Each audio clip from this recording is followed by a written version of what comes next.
What is going on? I want to welcome you from Half Court. I am Sean Murphy. Happy Tuesday. Now, I know this normally looks a little different than what we normally do here on Tuesdays, and I want to explain a change that's going to be happening. So, I've decided that as fun as it has been playing 2K, that I'm going to put a pause on uploading 2K content on this channel.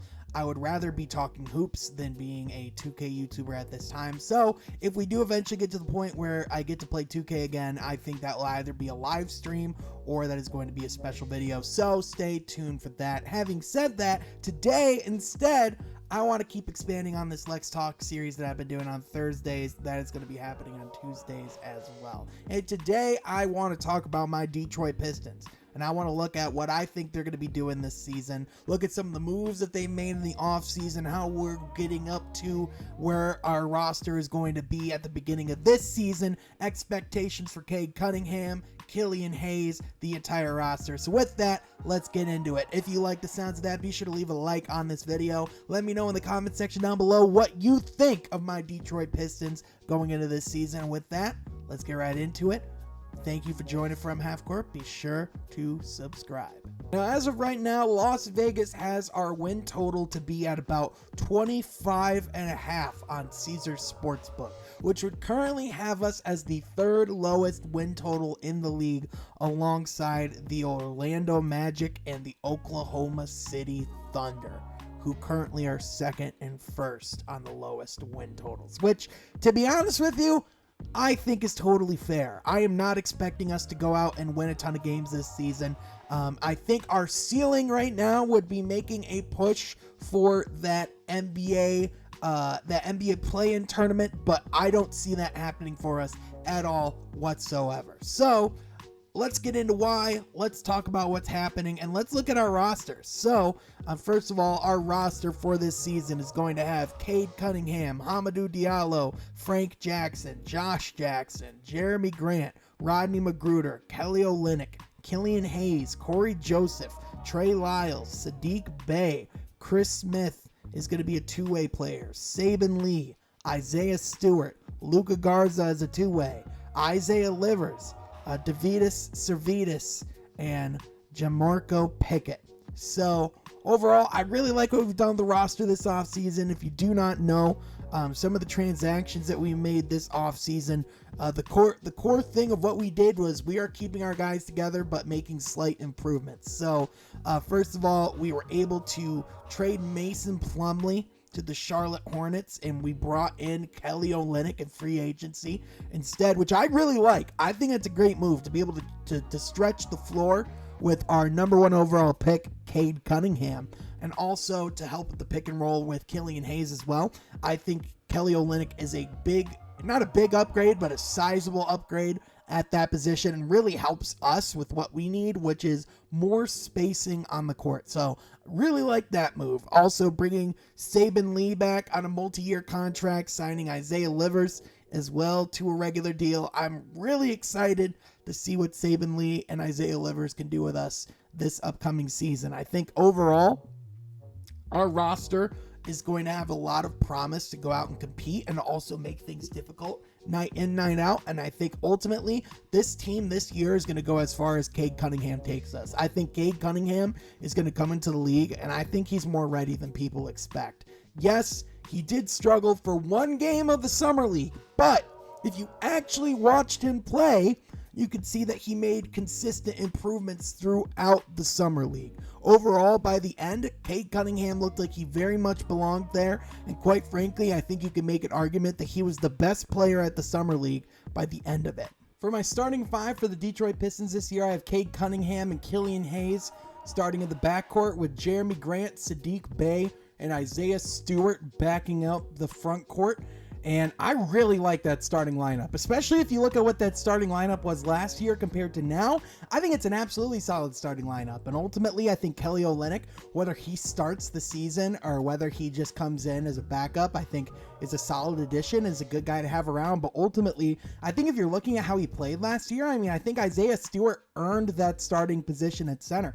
Ultimately, I think the team's ceiling is higher with him being in that position, and I'm just interested to see like what he added added to his game this offseason. I'm interested to see what he can do with more of an offensive role because, I mean, he's shown signs and the ability to have a jump shot. He's a really good rim runner. He's a good rim protector. He's a solid defensive player. But I'm just excited to see what he can do against those starting guys because he showed that he is a good center in this league. And even though he might be a tad undersized, it's very similar to the Ben Wallace effect of where he just comes out and he plays really high energetic basketball that you really want on a young team like in Detroit. So ultimately, I think Isaiah Stewart's ceiling is really high. And I think if you're looking at the X factors for this season, like I already said, Cade Cunningham is ultimately going to decide the direction of this team. But also, this is a make or break year for Killian Hayes. And us as Pistons fans, we really don't like to acknowledge that. But the thing is that there's a lot of truth to it. I mean, if you're Killian Hayes, you're coming off of a rookie season that was filled with a lot of ups and downs. You were really only able to play 20-something NBA games your first season. And let's be honest, the other two draft picks of the Pistons are completely outshadowing you right now. You have Isaiah Stewart and you have Saddiq Bey, which if you're asking me who our two best prospects on the team is right now, it's obviously Cade Cunningham being the number one overall pick, but then number two, it's Saddiq Bey. And quite frankly, it's kind of not even close. I mean, you know, you have on this roster, you just have guys that, you know, it might not even have Cade you might not even have Killian at third right now. So that's something that is bit of a reality check for Killian, especially the guy who was expected to come in. And let's be honest, last year, this time, he was our franchise player when he was actually drafted and on the roster at the time of training camp and getting into the season. So he's had a very difficult start to his NBA career with all of the things he's had to face, but ultimately part of being a pro is having the adversity and overcoming that. So I think he's going to have a really difficult position to either come in and play alongside Cade Cunningham and to be that backcourt of Killian and Cade, or he's going to have to come in and he's going to have to prove that he can run that second unit and be a really solid backup point guard on the bench. But ultimately, you didn't draft Killian Hayes to be your backup. You drafted him to be your quarterback. But the thing is that we were able to go and get someone even better that's filling that position, because that is the ultimate conundrum of the Killian and the Cade backcourt. Even though I think on paper it works great as a defensive backcourt, and if Killian Hayes can shoot the ball consistently in this league, it doesn't matter. Both of them can bring the ball up and both of them can run the offense. But if we saw anything in the summer league, it was that the team was both way better when Cade had the ball in his hands and was running the offense, but also Cade was way better when he was running the ball and had the ball in his hands. Like when he was in the corner and Killian was running the offense and there was a lot of stagnant moments where Cade was just standing there and the team itself was just standing there. I mean, Killian has some issues where he can over dribble and he has a lack of an ability to finish at the rim or to finish from the 3-point line right now. So even though there are moments where Killian just has a lot in his bag and he absolutely looks solid, right now he is a bit of a question mark. So this season is going to be very defining for him, as this last season was very defining for the likes of a Sekou Doumbouya. And listen, that's kind of another thing we have to talk about now is some of these off-season moves and these risks that the Pistons have made leading us up to this point. The most recent being the Sekou Doumbouya trade to the Brooklyn Nets, where they ultimately brought back the salary of DeAndre Jordan, ultimately made a decision that they were going to free up a roster spot because we were won over with Jahlil Okafor and Sekou Doumbouya. So the Pistons move off of the both of them, freeing up a roster spot, but also eating that cap space of DeAndre Jordan for the next 2 seasons. And look, you have a lot of people that don't like this move. I'll be honest, I do, because of the fact that I really like a lot of the young guys that we have on this roster, and sometimes you have to make a move in order to free up more playing time for those pieces, because Sekou Doumbouya, he wasn't even in our top 5 best young prospects right now, and that's just the reality of it. He's not going to be playing over Frank Jackson. He's not going to be playing over Hamidou Diallo. He's not going to get any playing time over Jeremy Grant, and he certainly shouldn't be getting any playing time over Saddiq Bey or Cade Cunningham. So if you're looking at Sekou Doumbouya, he just was in a really awkward position where he didn't really fit great with a lot of those forwards, and he's too small and too lanky to be a stretch 5 in this league. So if I'm looking in this situation, I think Detroit had to make some moves, and ultimately, I think they're in a lot better of a position going into this season than they were in last season.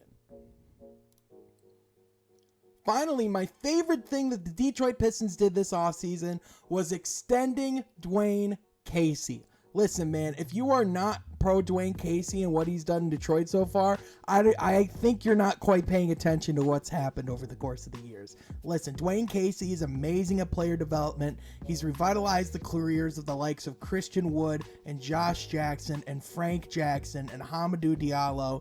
The guy is an absolutely outstanding coach, a great mind for player development, and is perfect to have alongside our core of Cade Cunningham, Sadiq Bey, Isaiah Stewart, Killian Hayes. There is nobody else I want at the helm right now. So, with that, Detroit has this solid foundation to build off of.